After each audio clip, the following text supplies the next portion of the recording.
আসসালামু আলাইকুম। আমরা সকল আশা ভরসা ছেড়ে দিয়ে বাংলাদেশ টিমের খেলা দেখব, ঠিক আছে।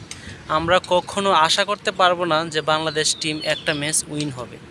এরকম আশা নিয়ে যদি আমরা খেলা দেখি তাহলে এটা হবে আমাদের জীবনের সর্বশ্রেষ্ঠ একটা বোকামি সিদ্ধান্ত। তাই আমরা কোনো আশা করতে পারবো না। অসহায় নির্বাক শ্রোতা হয়ে নির্বিঘ্নে বাংলাদেশ টিমের খেলা দেখে যাব। যদি আনফর্চুনেটলি বাংলাদেশ কোনো খেলা জিতে যায় তাহলে সেটা হবে প্রতিপক্ষের ভুল সিদ্ধান্তের কারণে, প্রতিপক্ষের ভুলের কারণে বাংলাদেশ খেলাটা উইন হয়েছিল। যদি কখনো বাংলাদেশ উইন হয় আর কি, তাহলে এমনটা হতে পারে। তবে যাই হোক, কিছুক্ষণ আগে বাংলাদেশ ক্রিকেট বোর্ড 2024 টি-20 বিশ্বকাপের জন্য তাদের পছন্দের স্কোয়াড ঘোষণা করছে, যেটা শুনে আমি কিছুটা অবাক হয়েছি। কেননা সাইফুদ্দিন, তারপরে মেহেদী হাসান মিরাজ, এই দুজন ক্রিকেটারকে স্কোয়াডে রাখা হয় নাই। যদিও তারা বাংলাদেশ দলের জন্য অনেক কিছু দিছে, বিশেষ করে মেহেদী হাসান মিরাজ হলে বাংলাদেশের সেকেন্ড পোস্টার বয়, যার সাকিব আল হাসানের পরেই যার স্থান, তাকে নেওয়া হয় নাই। তবে যাই হোক, আমি স্কোয়াডটা একটু বলি যতটুকু মনে আছে।